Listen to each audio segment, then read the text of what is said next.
전능하사 천지를 만드신 하나님 아버지를 내가 믿사오며 그 위아들 우리 주 예수 그리스도를 믿사오니 이는 성령으로 잉태하사 동정녀 마리아에게 나시고 본디오 빌라도에게 고난을 받으사 십자가에 못 박혀 죽으시고 장사한 지 사흘 만에 죽은 자 가운데에서 다시 살아나시며 하늘에 오르사 전능하신 하나님 우편에 앉아 계시다가 저리로서 산 자와 죽은 자를 심판하러 오시리라. 성령을 믿사오며 거룩한 공예와 성도가 서로 교통하는 것과 죄를 사하여 주시는 것과 몸이 다시 사는 것과 영원히 사는 것을 믿사옵나이다. 아멘. 성경 말씀 로마서 7장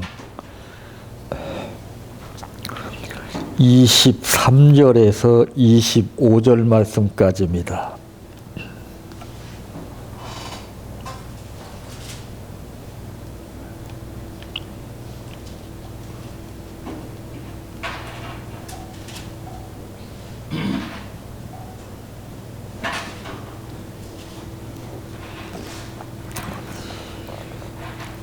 내 지체 속에서 한 다른 법이 내 마음의 법과 싸워 내 지체 속에 있는 죄의 법으로 나를 사로잡는 것을 보는도다. 오호라, 나는 곤고한 사람이로다. 이 사망의 몸에서 누가 나를 건져내랴. 우리 주 예수 그리스도로 말미암아 하나님께 감사하리로다. 그런즉 내 자신이 마음으로는 하나님의 법을 육신으로는 죄의 법을 섬기노라. 아멘. 찬양하라 내 영혼아, 찬양하라 내 영혼아, 내 속에 있는 것들아 다 찬양하라.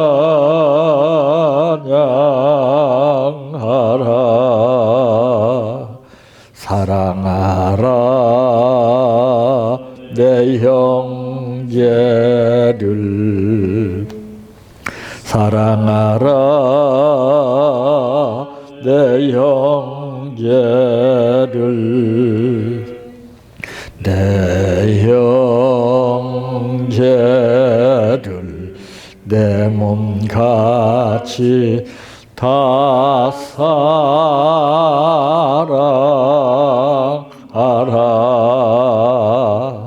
감사하라 내 영혼아, 감사하라 내 영혼아, 내 속에 있는 것들아 다 감사하라. 기뻐하라 내 영혼아, 기뻐하라 내 영혼아, 내 속에 있는 것들아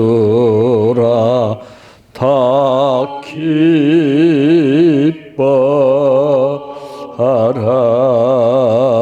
할렐루야,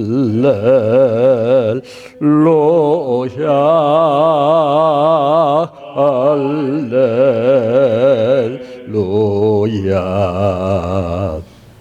할렐루야.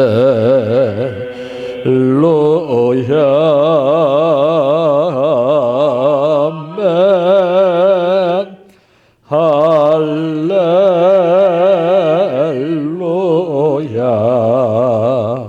할렐루야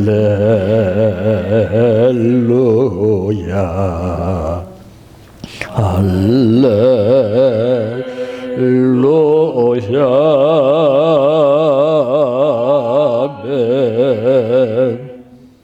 믿습니다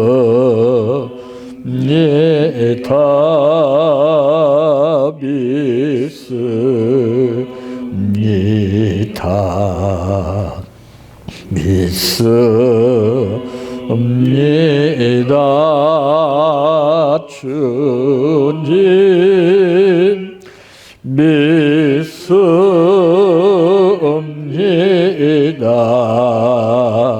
믿습니다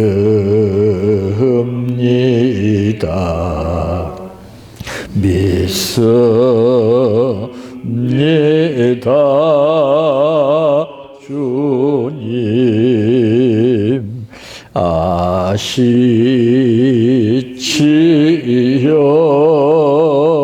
아시지요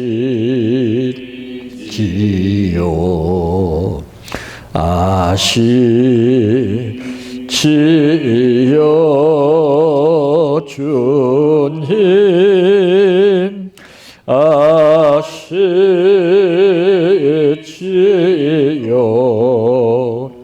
아시지요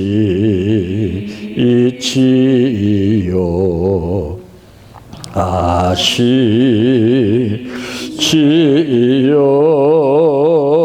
주님 기도드립니다.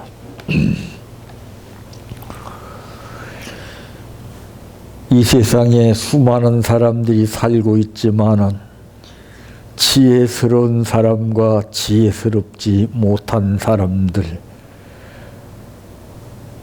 이 두 종류의 삶 가운데에서 일생을 마치게 되는데, 미련한 사람은 상대방의 마음을 아프게 해서 눈물 흘릴 때 닦아주는 사람이라면은, 지혜스러운 사람은 눈물 흘리지 않게 하고 찢겨진 상처를 감싸 아물게 하며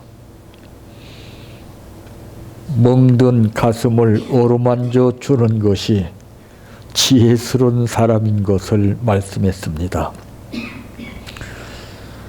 오늘 우리들에게도 하루를 통해서 무슨 일이 일어날지 모르는 하루의 삶일지라도 그와 같은 마음으로 지혜스럽게 아버지의 뜻을 따라 살 수 있는 은혜로 역사해 주시옵시기를 원합니다. 먼저 나 자신을 관리하게 도와주시고 상대방의 입장을 헤아려 더불어 살아가는 방법을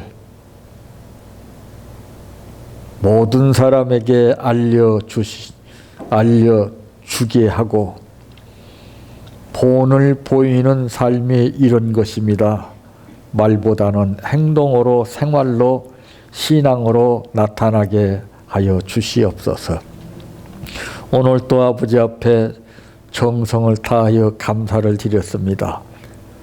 아버지, 이 감사 속에 감춰져 있는 비밀을 알게 하시고 하나님의 오묘하신 섭리와 역사가 열매로 생활로 나타나게 하여 주시옵소서. 예수님의 이름으로 기도하옵나이다. 아멘.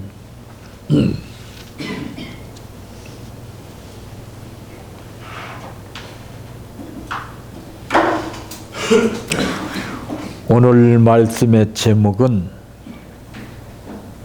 믿음만큼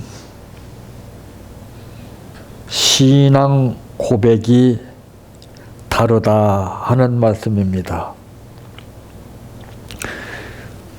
믿음 없는 사람이 하나님께서 인정해 주시는 신앙 고백을 할 수가 없고, 믿음 없는 사람이 하나님의 뜻을 이루는 사람이 없습니다.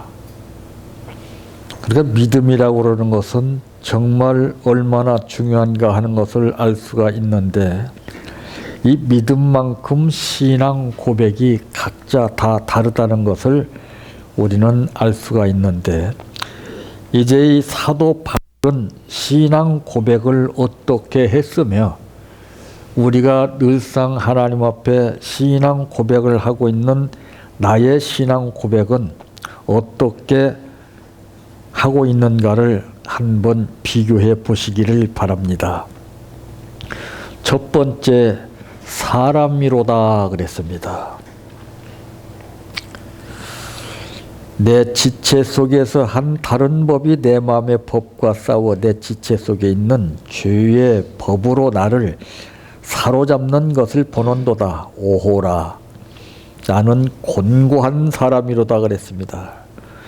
여기서 오호라, 나는 곤고한 사람이다라고 이렇게 고백한 그 이유를 우리가 이제 느껴야 되는데, 나는이라고 하는 자기 자신, 사도 바울의 입장을 지금 솔직하게 표현하고 있습니다. 여기서 곤고하다는 것은 형편이 딱하고 처지가 정말 어렵다는 것을 말하고 있습니다. 그러니까 우리 실생활을 통해서 보탬 없이 그대로 고백하는 것이 그게 신앙 고백이 된다는 것이죠. 우리는 이것을 이탈한 가운데에서 머리로 교묘하게 이렇게 미사여구를 동원해 가지고 인간이 듣기에 그럴싸한 고백을 합니다. 실상이에요, 실상. 네. 그러니까 자기 입장을 어떻게 표현하는가 하면은 자기는 정말 불쌍한 자란 말이에요. 그런가 하면은 자기 자신을 나는 비참한 자라고 말합니다.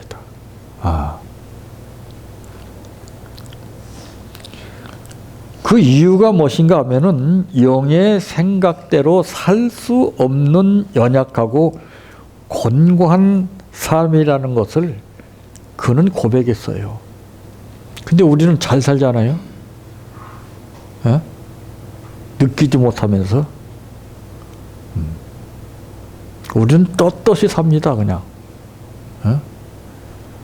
우리 하루하루의 삶이 얼마나 중요한 것, 이거를 모르고 살아요. 덜컥하고 문제가 생기게 되면 그때서야 이제 비로소 뭔가 생각을 하게 되고 뭔가 비로소 느끼게 되는 것이 우리들입니다. 그래서 모든 것은 사건이 터졌을 때보다는 사건이 터지기 이전에 미연의 방지가 중요한 것입니다. 그러니까 여기서 오호라 나는 곤고한 사람이다라고 이렇게 고백드린 이유는 지금 당장보다는 이 앞으로 끔찍한 일이 있는데 그때 당하지 않기 위해서 미리 자기 자신을 정화시켜 나가기 위해서 하는 고백입니다.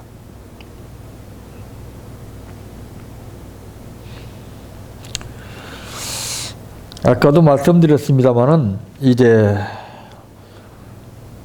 메달을 넣고 마라톤 선수가 이제 달리기를 하고 있는데 꼬린 지점이 얼마 남지 않은 상태에서 1등과 2등이 다투어 뛰고 있습니다. 근데 우리 입장이라면은 1등 가는 사람이 다른 사람이고 2등 가는 사람이 나 자신이라고 생각해 볼 때에 갑자기 1등 가던 사람이 꼬린 지점 얼마 앞두고서 딱 넘어졌습니다. 그럼 나 같으면 좋은 기회라 생각하고 먼저 가서 1등에 골인을 하고서 메달을 따게 됩니다. 근데 그것은 나 자신 개인만을 바라보는 삶입니다. 우리는 이제 시대가 달라졌어요. 기술을 앞세웠던 우리 민족은 이제 하락세로 접어듭니다. 그건 당연한 거예요. 예. 타의 추종을 불허하는 나만의 것만 가지고서 돈을 벌기 위해서 머리를 썼어요. 그건 어느 단계까지는 먹혀 들어가는데 이제는 더 이상 먹혀 들어가지 않습니다. 이제는 나와 더불어 주변 사람에게 유익을 주는 시스템화가 이제는 앞서는 시대입니다.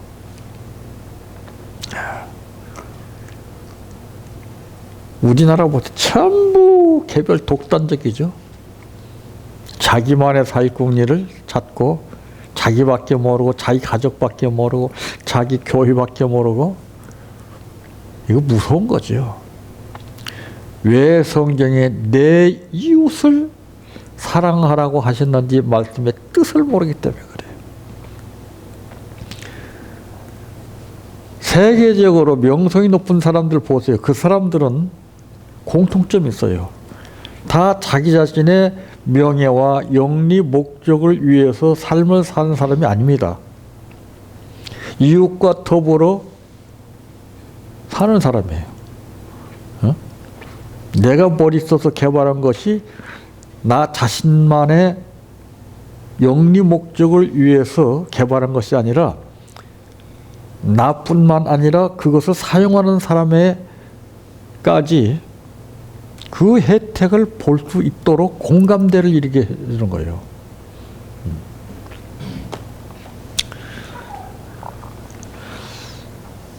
참 우리가 이제는 그 생각을 바꿔야 되죠. 여기서 바울은 영의 생각대로 살 수 없는 연약하고 곤고한 자신을 밝히고 있습니다. 예. 감당할 수 없는 율법의 요구에 틈바구니에서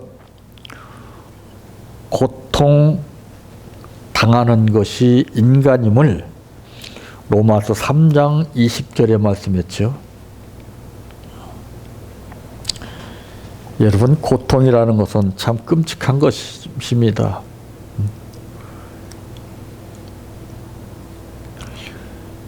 인간은 예수를 믿는 목적을 가만히 우리가 생각해 본다면은 고통의 멍에 벗으려고 예수께로 나옵니다. 우리는 뭔가 힘들고 어려운 것을 전부 견뎌내기 위해서, 내가 편해지기 위해서 예수를 믿는 거예요.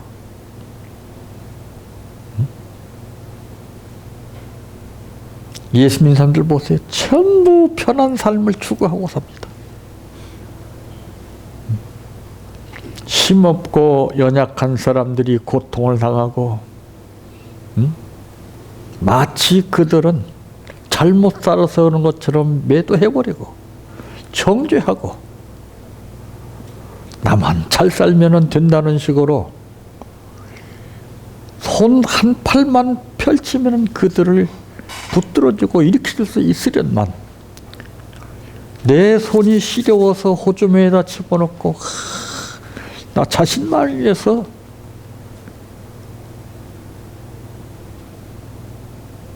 복받기 위해서 지금도 들다름치고 있습니다.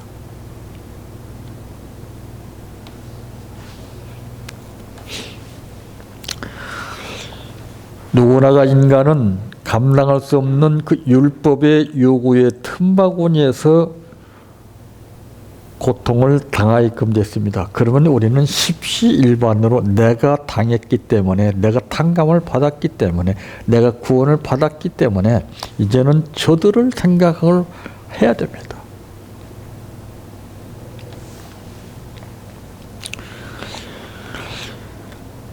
이 살았다고 하는 이름은 있지만은 죽은 것 같은 생활을 하고 있었음을 24절 말씀을 통해서 우리는 알 수가 있잖아요. 오호라 나는 곤고한 사람이로다.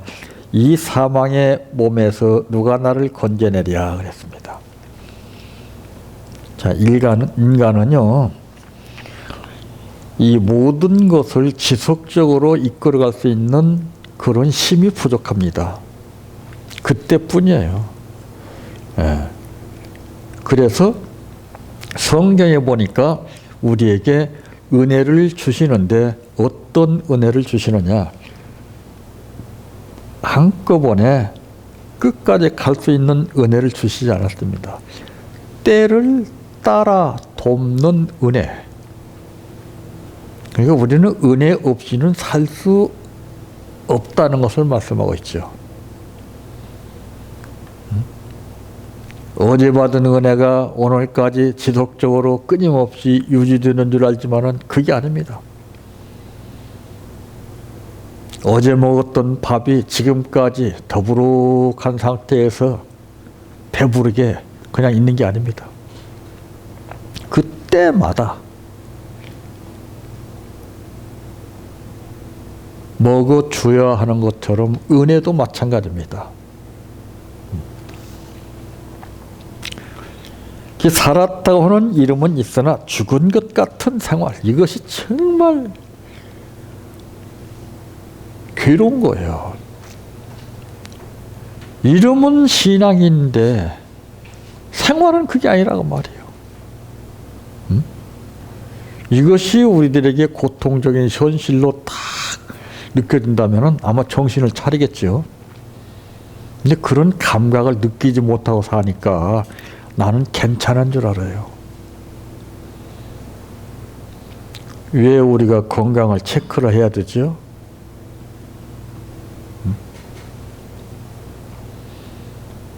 왜 점검을 자주 받아야 되지요? 어떤 문제가 발생했나 안 했나를 살펴보기 위해서 그래요. 그래서 성경은 우리 자신을 시험해 보라 그랬습니다. 여러분, 일상적으로 느껴지는 현실이라고 생각되지만은 여러분 주변 여건이 그렇게도 힘들고 어렵습니까? 견딜 수 없을 만큼 힘들고 어렵습니까? 저도 그것이 참 괘씸하게 생각됐습니다. 죽이고 싶도록 비웃었습니다. 당할 때는 몰라요. 지금에 와서 보니까 그것이 정말 기가 막히게 좋은 쓴 약과 같은 역할을 해줬다는 것을 이제야 느끼게 됩니다.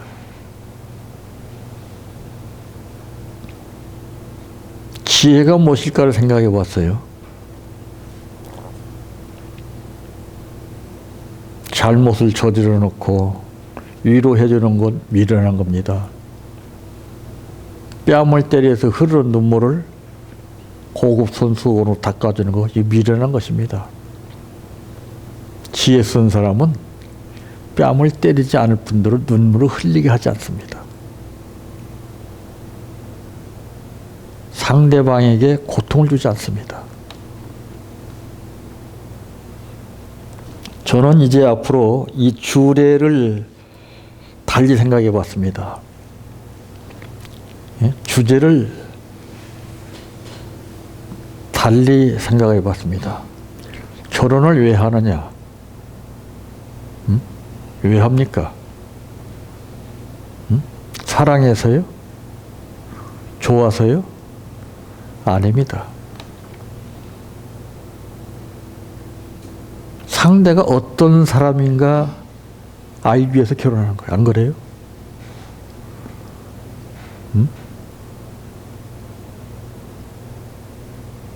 일시적으로 우리는 잘해줄 것 같은 선입견 쪽으로 선택하기 때문에 문제가 되는 거예요.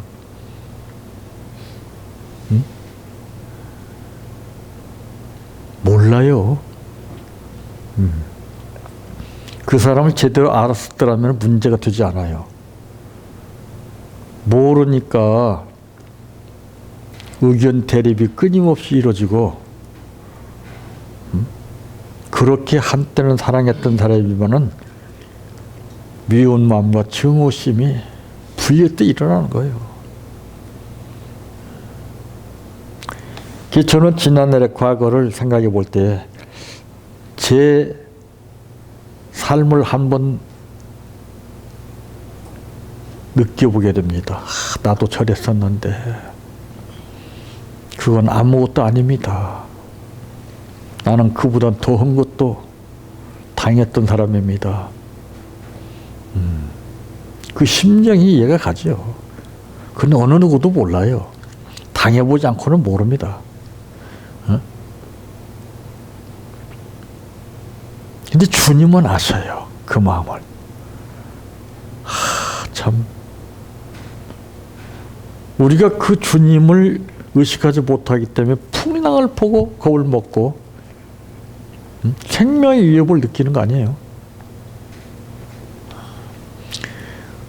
우리가 주님을 모르기 때문에 상대를 보고서 가혹하게 나도 맞장구 치면서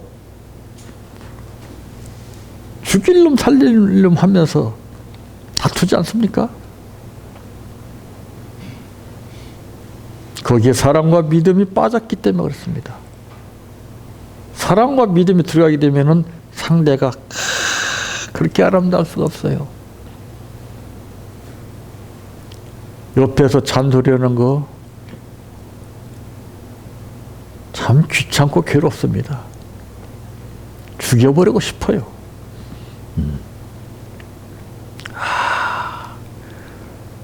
그게 깊어지니까 정말 죽여야 되겠다라고 하는 마음이 불릴듯 일어나는 거예요.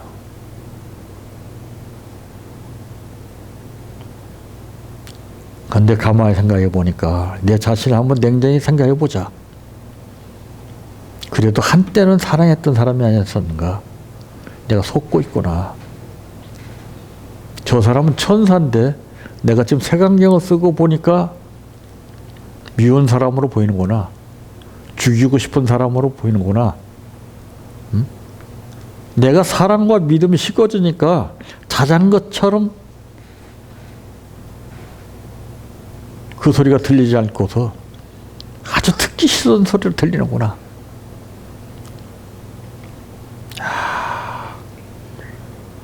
그 사람이 변한 것이 아니에요.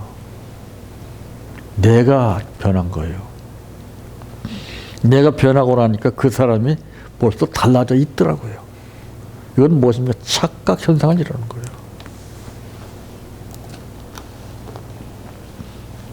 두 번째로는 누가 건져주랴 그랬습니다. 누가 건져내랴 나를.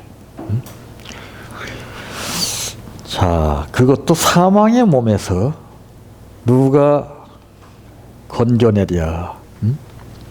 야, 이거 기가 막힌 거 아니에요?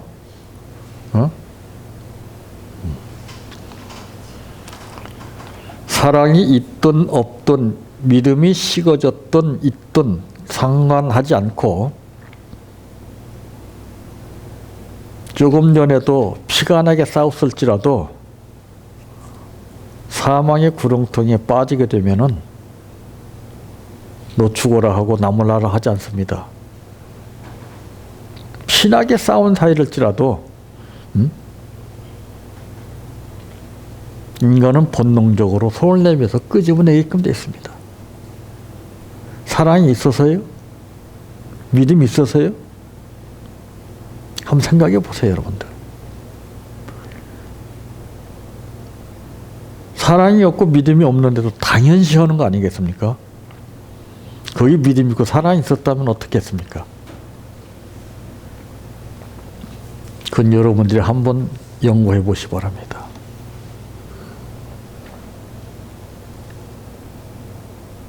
사전에 거기에 빠지지 않게 합니다.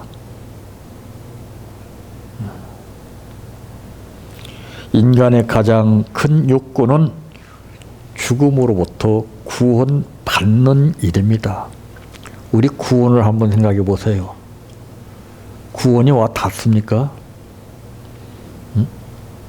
이 광활한 세상에서 내 마음대로 마음먹으면 갈 수 있는 자유로운 삶을 산다 할지라도 여러분 못 느낍니다. 내가 제한된 공간 속에서 갇혔을 때 그때 비로소 느끼는 거예요. 지금 느끼세요. 지금.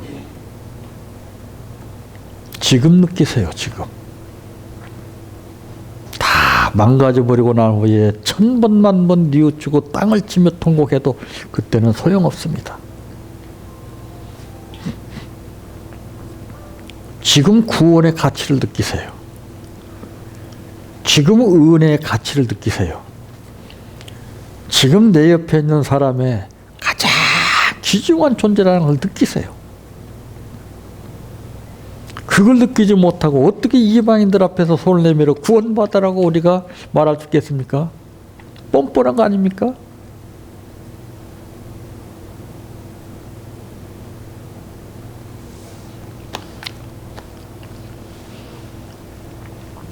구원은 우리의 행위로 말미암지 않고 주님의 은혜로 되는 것이라고 에베소서 2장 8절에도 분명히 말씀했잖아요. 이 은혜에 우리는 감사하는 거예요. 이 은혜. 응? 막연하게 입으로만 감사합니다. 이건 아닙니다. 이건. 응? 그 감사는 죽어가는 영혼들을 주님 앞으로 이끌어내는 거예요. 나보다 못한 사람들에게 도움을 주는 거예요. 응? 위로해 주는 거예요. 은혜를 그들에게 나눠주는 거예요.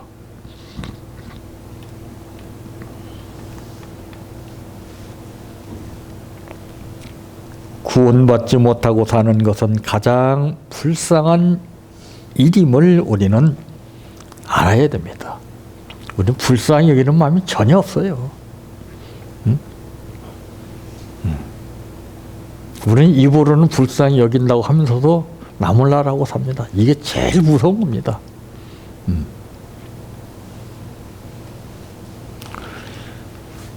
인간을 구원해 줄 수 있는 것은 재물이나 명예, 그 어떤 권력이 절대 아닙니다.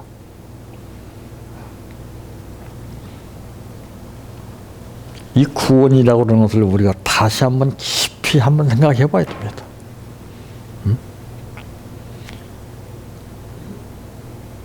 영혼 구원이 아니라 육체적인 고통 가운데서 나를 건져주는 사람을 어떻게 잊겠습니까? 이 사람도 잊을 수가 없는데 영혼 구원을 당신이 우리를 위해서 촛불과 같이 희생의 제물이 위해서 우리를 구원해 주셨는데 이걸 잊고 산다면은 내가 늘상적으로 주여 믿습니다. 하나님 감사합니다. 이게 이해가 되겠습니까? 사랑하는 사람이 사랑하는 사람을 부르는 거 다르고 사랑하지 않는 사람이 가식적으로 사랑하는 사람 부르는 거 다르지 않습니까? 사랑하는 사람 앞에서는 꾸밈이 없습니다. 자기 모습 그대로입니다. 사랑하지 않는 사람은 꾸밉니다. 돋보이려고. 응? 자기 부족한 것을 감추려고. 오늘날 우리 생활 현실 한번 보세요. 서로 감추고 있지 않습니까? 응?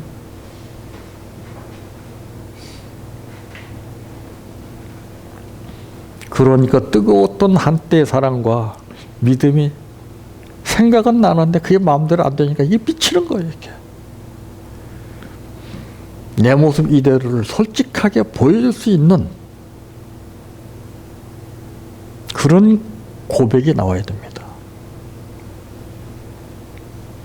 일상적으로 세상 사람들이 하는 방법을 따라서 이벤트나 무엇이나 용어나 그런 것 따라가면서 일시적으로 그 사람의 마음을 즐겁게 해줄 수는 있을지 모르나 눈 녹은 다음에 본색이 드러나게 되면 그것은 의미가 없는 겁니다.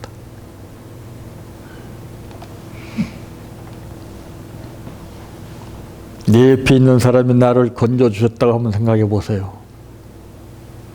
그것을 느끼지 못하고 고마움을 느끼지 못하는 사람은 네가 나한테 해준 거 뭐가 있느냐. 자꾸 욕구, 불만이 나오게 됩니다.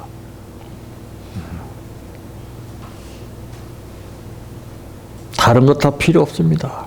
당신이 내 옆에 있는 것만 해도 세상이 최고입니다. 뭘 바라겠습니까? 그 이상은 욕심입니다. 내가 당신한테 해드려야 할 것이 많은데 뭘 내가 요구하겠습니까?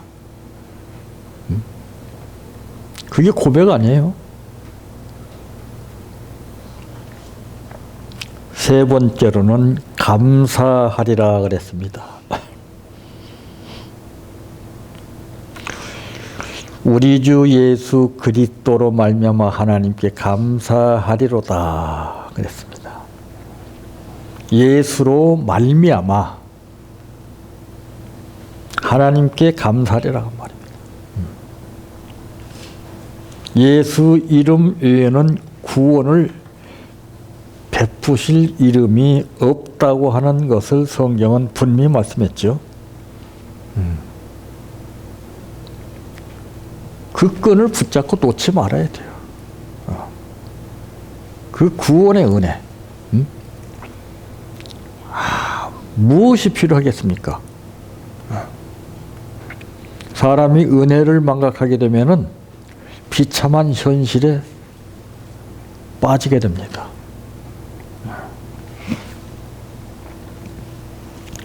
짐승들도 주인의 은혜를 아는 짐승이 있는가 하면은 그토록 먹이를 먹여주고 보호해주고 길러줬던 그 은혜를 모르게 되면은 주인을 덥석 물어버립니다. 무섭지 않아요? 그러나 짐승도 짐승 나름이에요. 끝까지 주인의 은혜를 잊지 않고 자기 몸을 희생시키면서라도 그 은혜를 갚다가 죽음에 처하는 그런 동물도 있습니다.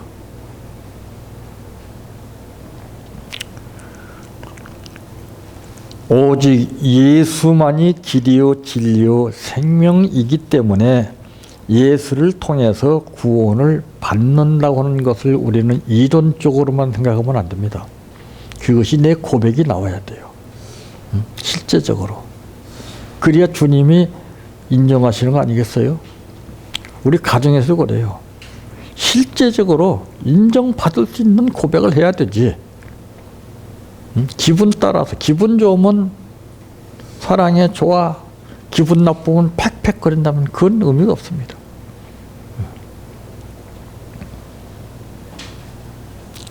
왜 감사하리라고 했는가? 그 이유가 무엇입니까? 이유를 모르게 되면은 우리는 원망과 불평을 낳게 돼요.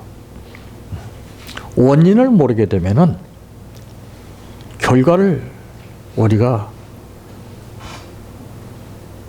느낄 수가 없습니다.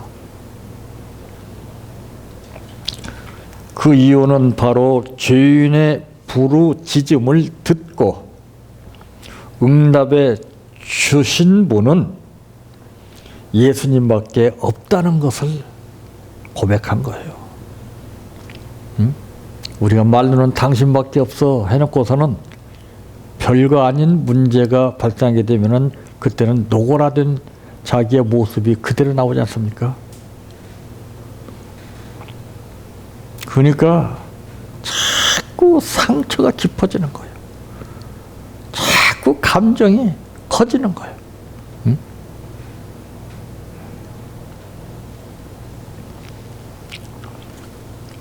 하나님은 예수 그리스도를 통해서 우리에게 승리를 주셨기 때문에 그렇습니다. 내가 승리하는 거 아니에요. 그걸 믿을 때 승리하신 예수님께서 승리하게 만드시는 것이지 거기에 우리는 감사하는 거예요. 그것 때문에. 조건 따라서 감사하고 그게 아닙니다. 우리가 기분 따라서 밥을 먹습니까? 그럼 건강에 문제가 오죠. 때마다 먹는 거예요. 때마다. 우리가 항상 범사에 감사. 사도 바울은 여기에서 감사를 했습니다. 조건이 맞아서 감사하고 조건이 안 맞아서 감사를 하는 것이 아닙니다. 조건이 맞든 안 맞든 범사에 나는 감사할 수밖에 없는 그 이유를 알았어요. 이게 자유 아닙니까? 이게 은혜 아니에요?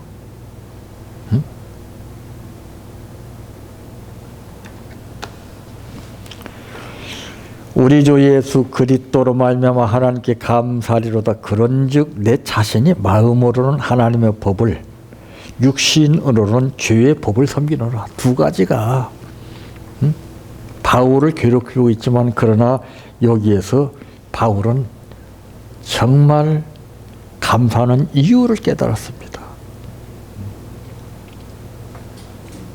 그 이유를 알아야 돼요. 이유를 모르게 되면은 우리는 원망과 불평이 한없이 나오게 됩니다. 그 이유를 알게 되면은 아, 그래서 그러셨구나.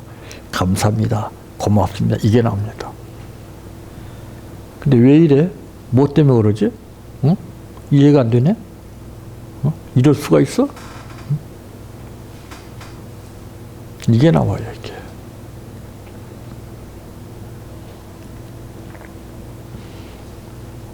그래서 찬송에도 있잖아요. 나의 죄를 씻기는 예수의 피밖에 없네. 입으로만 하면 뭐해요? 그걸 늘상적으로 그 은혜가 충만히 내 안에서 역사에서 그 은혜에 감사한 마음으로 하루하루를 살게 되면은 생활이 달라지죠.